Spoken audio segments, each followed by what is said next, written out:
Russia, China, Iran, ഉത്തര Korea സഖ്യം. യുഎസും ഇസ്രായേലും ഈ സഖ്യത്തെ ഭയക്കുന്നുണ്ട്. ഒരു മുന്നണിയായി ഈ 4 രാജ്യങ്ങളും ചേർന്നാൽ യുഎസിനും ഇസ്രായേലിനും വലിയ ഭീഷണിയാണ്. ഉപരോധം പോലുള്ള ഉമ്മാക്കികൾ കാട്ടിയാണ് ഇടഞ്ഞു നിൽക്കുന്ന രാജ്യങ്ങളെ യുഎസ് വരുതിയിൽ നിർത്തുന്നത്. ഇറാൻ ഉൾപ്പെടെയുള്ള എത്രയോ രാജ്യങ്ങൾ യുഎസിൻ്റെ ഉപരോധ മുഷ്ടിയിൽ ഞെരിഞ്ഞ് തകർന്നിട്ടുണ്ട്. റഷ്യയാണ് ഇറാൻ്റെ രക്ഷകനായി ആ സമയങ്ങളിലെല്ലാം അവതരിച്ചത്. റഷ്യയ്ക്ക് വാണിജ്യ പ്രതിരോധ താൽപ്പര്യങ്ങളുണ്ടാവും.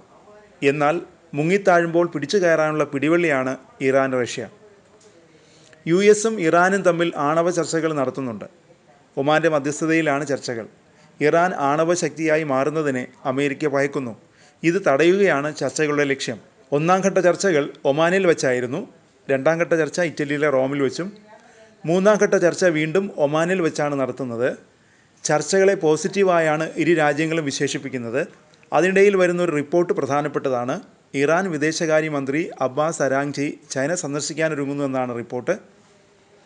യുഎസ് ഇറാൻ ആണവ ചർച്ചകളുടെ പശ്ചാത്തലത്തിൽ ഈ സന്ദർശനത്തിന് വലിയ പ്രസക്തിയുണ്ട്.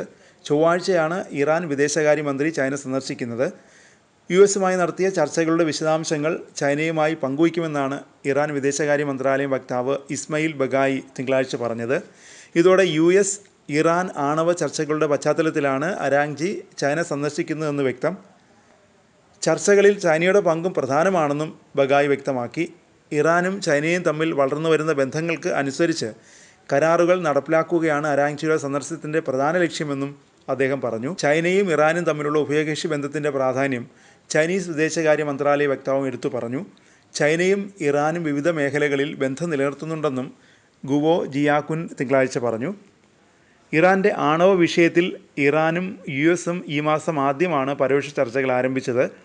ഇറാൻ വിദേശകാര്യമന്ത്രിയും യുഎസ് പ്രസിഡന്റ് ഡൊണാൾഡ് ട്രംപിൻ്റെ പശ്ചിമേഷ്യയ്ക്ക് വേണ്ടിയുള്ള പ്രത്യേക പ്രതിനിധി സ്റ്റീവ് വിറ്റ്കോഫും ഏപ്രിൽ 12, 19 തീയതികളിൽ ഒമാനിലും ഇറ്റലിയിലും 2 റൗണ്ട് ചർച്ചകൾ നടത്തി. ഏപ്രിൽ 23-ന് ഒമാൻ തലസ്ഥാനത്ത് യുഎസും ഇറാനും വിദഗ്ധരെ ഉൾപ്പെടുത്തി സാങ്കേതിക ചർച്ചകൾ നടത്തും. ചർച്ചകളിൽ ഒമാൻ, ഇറ്റലി എന്നിവരുടെ പങ്കിനെ ഇറാൻ പ്രശംസിച്ചിരുന്നു. ഇറാൻ്റെ ആണവ പദ്ധതികളെക്കുറിച്ചുള്ള ചർച്ചകൾക്ക് 1 മാസം മുമ്പ് ചൈന സൗകര്യമൊരുക്കിയിരുന്നു.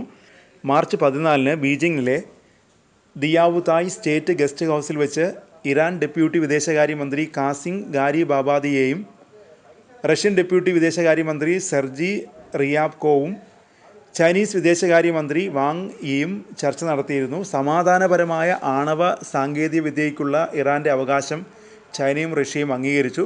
ഒപ്പം യുഎസ് ഉപരോധങ്ങൾ നീക്കം ചെയ്യണമെന്ന് ആവശ്യപ്പെടുകയും ചെയ്തു. 2023 മാർച്ചിൽ ഇറാനും സൗദി അറേബ്യയും തമ്മിലുള്ള പ്രശ്നങ്ങൾ പരിഹരിക്കുന്നതിൽ ചൈന നിർണായക പങ്കുവഹിച്ചു. 2018-ലെ തൻ്റെ ആദ്യ ഭരണകാലത്ത് ട്രംപ് ഇറാൻ ആണവ കരാറിൽ നിന്ന് ഏകപക്ഷീയമായി പിന്മാറുകയും ഇറാനുമേൽ വീണ്ടും കടുത്ത ഉപരോധങ്ങൾ ഏർപ്പെടുത്തുകയും ചെയ്തിരുന്നു.